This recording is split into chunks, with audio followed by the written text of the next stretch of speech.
En fait, notre angle d'approche des droits culturels des personnes migrantes, c'est par le biais des politiques culturelles et des expressions culturelles, entendues au sens d'une convention de l'UNESCO. On vient de parler de l'UNESCO. Je ne vous parlais pas du patrimoine, mais de la Convention sur la diversité des expressions culturelles, qui renvoie vraiment davantage aux industries culturelles, aux biens et services culturels, littérature, cinéma, musique, radio, etc. Bon, maintenant, au fil du temps, on l'a élargi, mais c'est notre angle d'approche lorsqu'on a commencé un cycle de conférences, de journées d'études, en fait, sur les droits culturels des personnes migrantes. Et on est allé avec une approche très pratico-pratique, je tiens à la préciser, mais qui nous amène maintenant à des éléments de réflexion sur l'importance des droits culturels. Alors, quand on a commencé à organiser ces journées d'études, on s'est d'abord demandé, bon, on veut travailler sur les personnes migrantes, sur la culture, alors on va d'abord se demander qui, bon, par exemple l'appareil public ou dans les organisations de la société civile qui travaillent avec les migrants ou pour des politiques visant les migrants, qui s'intéresse à la culture spécifiquement? Est-ce qu'au ministère de l'Immigration, au niveau canadien ou québécois, il y a des gens qui s'intéressent aux aspects culturels? Et nous n'avons trouvé personne. Et on a pris par la suite la chose de manière inverse. On s'est demandé au sein des ministères de la Culture, encore une fois, on est une fédération, donc au ministère du Patrimoine canadien, au ministère de la Culture et des Communications du Québec, qui s'intéresse aux migrants, ou quelle politique culturelle fait une place aux migrants? Ou est-ce qu'il y a une équipe vraiment dédiée spécifiquement à ces personnes, à ces communautés? Et encore une fois, nous avons retrouvé personne. On s'est dit, il y a quand même une belle place à la réflexion, à initier. Et je pense que c'est assez nouveau, assez original de mener ces recherches, en tout cas dans le contexte québécois et canadien. Presque personne, à l'exception, et c'est là où on a vu le plus peut-être de potentiel pour initier un dialogue, à l'exception d'organisations de la société civile, vraiment des organisations de terrain très proches des communautés qui, elles, ont perçu depuis déjà un bon moment le besoin de se préoccuper des personnes migrantes. Ça peut être des organisations de la société civile de différents domaines qui s'intéressent à différentes facettes de la culture, du patrimoine, des industries culturelles, de la création, mais c'est souvent ces organisations qui se sont intéressées, qui paraissent comme étant le plus sensibles à la réalité des migrants et avec lesquels il peut être intéressant d'initier cette réflexion. Donc, premier acteur. Et deuxième acteur, les pouvoirs locaux. Notre dernière journée d'études, la troisième en date, qu'on a organisée tout juste 2 semaines, portait sur le rôle des villes et des pouvoirs locaux dans la protection de la diversité culturelle, mais des droits culturels des migrants. Et là, il nous est apparu qu'il y avait des choses extrêmement intéressantes qui se faisaient, soit directement de la part des villes, ou encore à travers le soutien qu'offrent les villes et les pouvoirs locaux à des organisations de la société civile. Alors, partant de ces constats préliminaires, avec qui est-ce que nous allons initier cette réflexion? Pour l'instant, après 3 journées d'études, il nous semble devoir organiser notre réflexion de la façon suivante.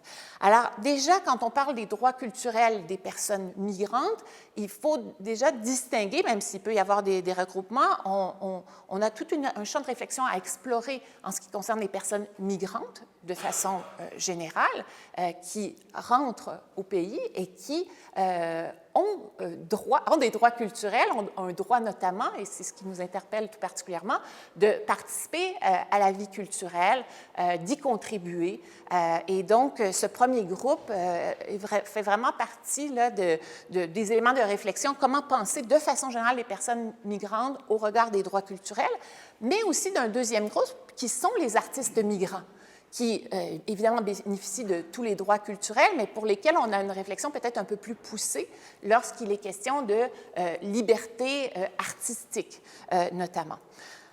Autre axe de réflexion, c'est qu'il nous paraît assez évident maintenant qu'en fonction du lieu où se destinent les personnes migrantes, artistes ou toutes catégories confondues, vont-ils vers les villes, vont-ils davantage dans des régions? La question du respect, de la protection et de la valorisation des droits culturels ne se pose pas de la même façon, on n'a pas les mêmes outils. Souvent, dans les villes, on va être mieux outillés, équipés, il y a davantage d'organisations qui sont là sur le terrain et susceptibles de se préoccuper des droits des personnes migrantes, un peu moins quand on s'éloigne des grands centres. Donc, c'est un autre axe de réflexion qu'il faut intégrer je pense, dans ces études d'importance des droits culturels pour les personnes migrantes. Et aussi, évidemment, où seront attirées les personnes migrantes? C'est beaucoup là où sont leurs communautés. S'il y a déjà des migrants même d'origine qui se sont installés dans un lieu, alors ça va déterminer souvent, et c'est ce qu'on nous a dit d'ailleurs tout récemment, où iront ces personnes migrantes. Et en fonction, est-ce que la communauté existe déjà ou est-ce qu'ils créent une nouvelle communauté, la mise en œuvre ou le respect des droits culturels va se faire plus ou moins facilement, plus ou moins rapidement. Et donc, partant de là, pour l'instant, on a investigué 2 champs. Je pense qu'on n'est pas passé à travers tout en détail, tous les droits culturels qui sont reconnus dans la Déclaration de Fribourg, mais peut-être 2 catégories, comme je viens de le mentionner. En ce qui concerne les personnes migrantes, il y a vraiment une réflexion profonde à y avoir sur la façon d'aborder notamment leur accès, leur participation à la vie culturelle et les constats que l'on mène jusqu'à présent, en tout cas chez nous, mais je pense qu'ils peuvent être partagés au-delà, c'est qu'il y a beaucoup d'obstacles qui sont présents et à laquelle leur participation se heurte. Et pas seulement des obstacles matériels. On a pu penser naïvement, par exemple, que promouvoir la gratuité des institutions culturelles, des musées, ce serait une façon pour des populations souvent qui arrivent avec moins de moyens, plus vulnérables, de participer à la vie culturelle, mais on est bien loin de cela. Il y a un réel besoin d'aller chercher les personnes dans leur communauté pour leur faciliter cet accès à la vie culturelle. Et un constat qu'on a fait au cours des 3 premières éditions, c'est par exemple les bibliothèques publiques. C'est souvent le lieu où cet accès est le plus facile dans un premier temps. Il y a de belles initiatives chez nous qui partent des bibliothèques publiques comme premier lieu, pas seulement culturel, bien entendu, de connaissances, d'éducation, où les personnes migrantes se sentent bien c'est leur porte d'entrée à la vie culturelle passe souvent par les bibliothèques. Et ensuite, par des événements, des initiatives très locales dans les parcs, dans des espaces publics de quartiers où ces communautés sont installées. Donc, une approche réellement, je pense que c'est le cas pour tous les droits culturels, mais je pense que pour en particulier les personnes migrantes, une approche qui est vraiment ascendante, qui part vraiment du terrain au plus petit échelon possible pour remonter progressivement vers des lieux culturels qui sont plus imposants, des événements culturels d'envergure. Et on a chez nous plein d'exemples de festivals de musique, notamment centrés sur certaines communautés culturelles, où là aussi, ça devient un lieu facilitant de participation à la vie culturelle pour ces populations.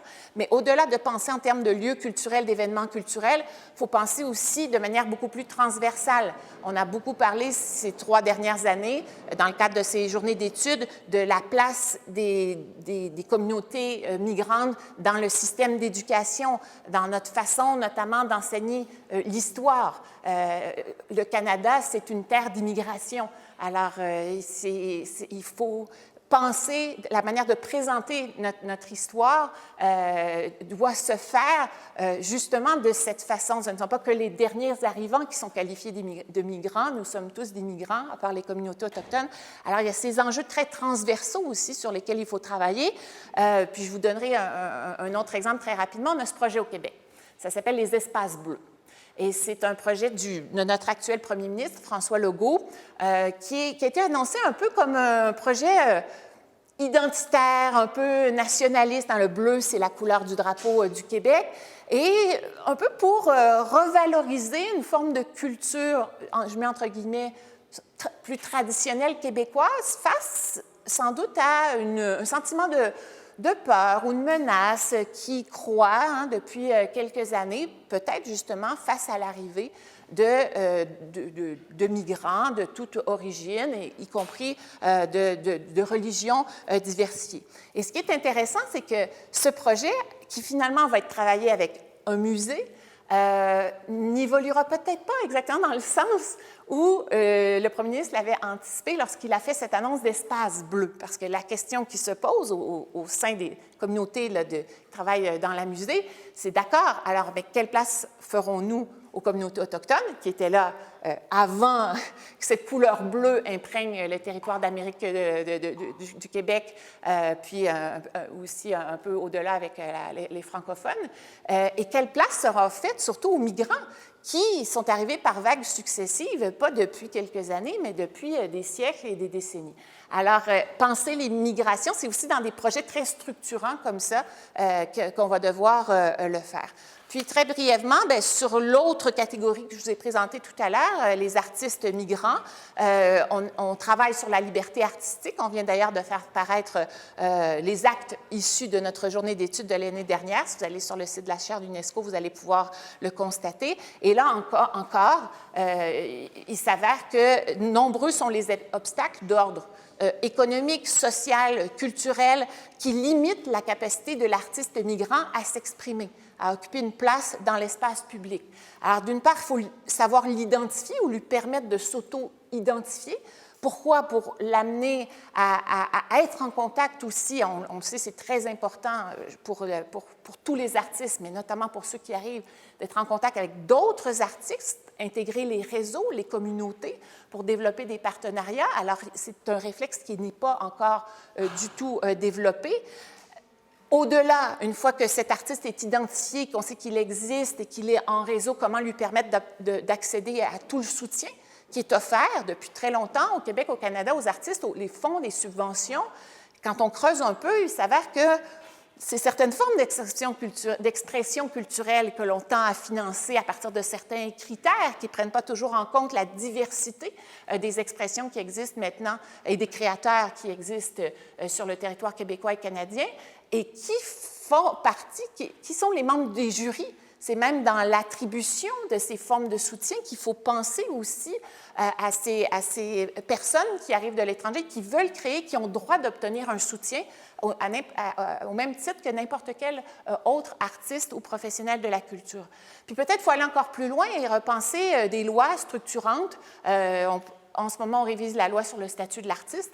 Ne faut-il pas reconnaître aussi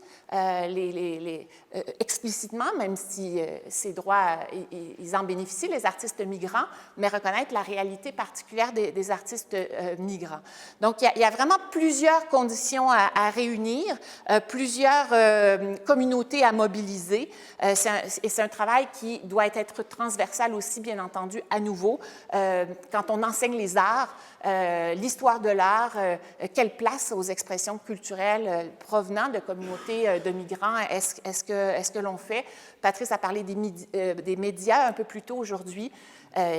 C'est des enjeux énormes qui se posent au regard du discours qui est véhiculé par les médias vis-à-vis des migrants et aussi la façon dont les expressions culturelles des migrants doivent être reflétées aussi dans nos médias. Et ça appelle à des changements fondamentaux. J'en parlerai demain parce que je reprends la parole, mais notre charte canadienne, notre charte québécoise sur les droits de la personne parle pratiquement pas de droits culturels. Je pense que d'y accorder une place plus importante nous aiderait aussi à penser aux droits culturels des personnes migrantes et tout simplement de changer le vocabulaire. Je terminerai là-dessus.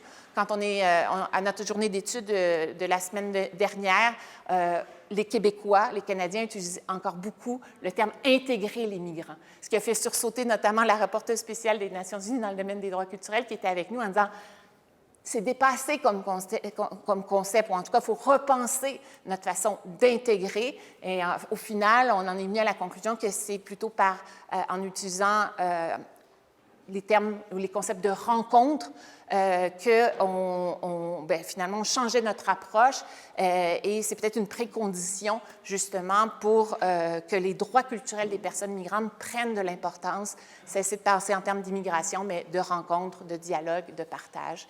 Alors, je vous laisserai là-dessus pour ces quelques éléments de réflexion. Merci, Patrice, pour cette occasion.